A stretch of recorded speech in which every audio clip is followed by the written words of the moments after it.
remarkable looking thing, isn't it? And even more remarkable when you notice that it has lights and indicators and space for a passenger. What you're looking at here then is the first realistic attempt to make a Formula One style car that you can use on the road.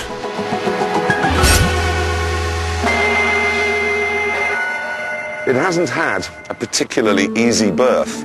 At the press launch, a Dutch journalist was in it when some aspect of the front suspension came adrift and it speared off into the undergrowth. Then, at the Goodwood Festival of Speed, the throttle jammed wide open. And that happened again when Fifth Gear were testing it. And then, at 150 miles an hour, it caught fire massively, burning the driver, Jason Plato, quite badly on the hand, the neck, and the face. And now it's my turn. Because of this car's violent history and the immense speeds it can achieve, the BBC has insisted we beef up our safety precautions. This is what we normally use, a van with some sticking plasters and aspirin in it. Today, though, we have enough to deal with a medium-sized plane crash. Caparo themselves say I'm not allowed to drive it unless I wear a full-face crash helmet and one of these Homex romper suits, presumably so that if something goes wrong, all my organs will be held together in one sort of big fireproof bag. Make me easier to collect.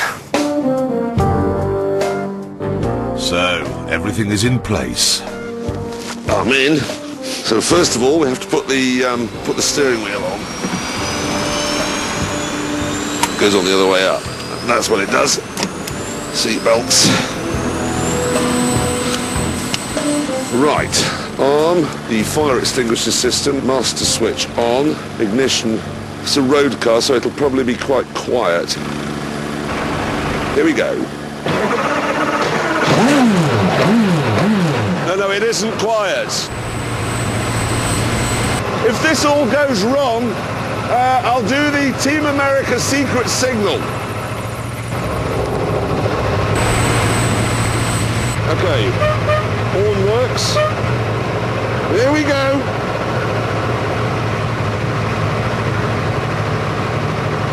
Well, I don't know what the fuss is all about. This is very safe. I can see no danger here at all. Designed by the same people who brought you the McLaren F1, the Caparo has a 3.5-litre V8 race engine which delivers 575 horsepower.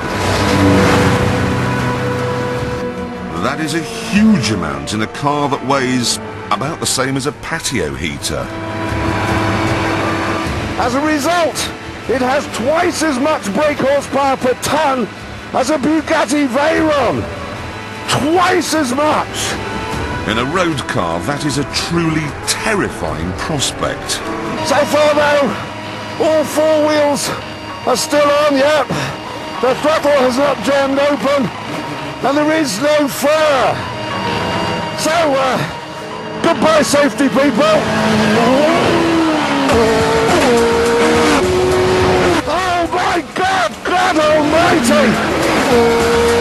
You can forget Enzo's, you can forget Koenigsegg's, this is in a different league! It does 0 to 60 in 2.5 seconds. 0 to 100 in 5, and it'll still be going like a bee out of hell, all the way up to 205. Where hopefully the twin tailplanes, like you get on an SR-71 Blackbird spy plane, will keep it stable.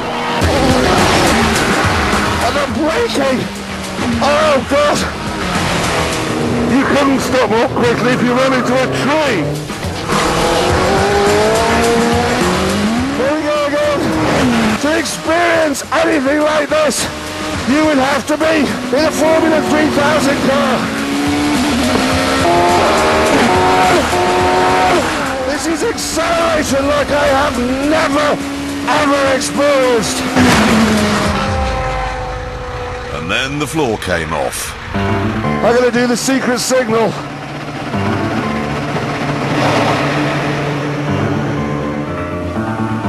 Thankfully, Thankfully, it wasn't a big job, and soon the T1 was back.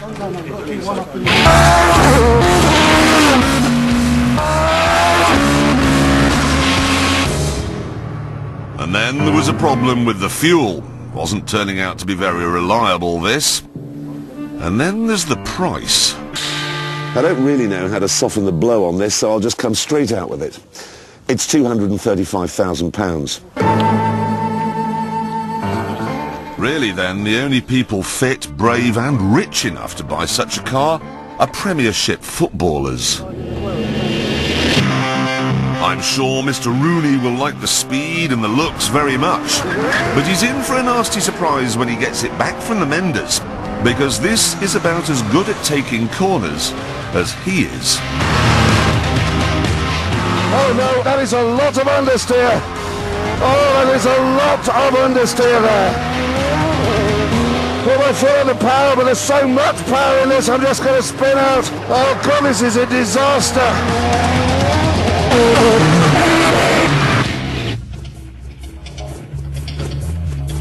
The shape has been designed so the air flowing over it will press the car into the road. It'll actually generate 3G in a fast bend. Unfortunately, in a slow bend, the air isn't moving over the body quickly enough, and you have almost no grip at all. Look at it snaking, fighting for grip that just isn't there. If the tyres are cold, the problem is 10 times worse, and if the road is wet, it'll spin up the rears through third and fourth.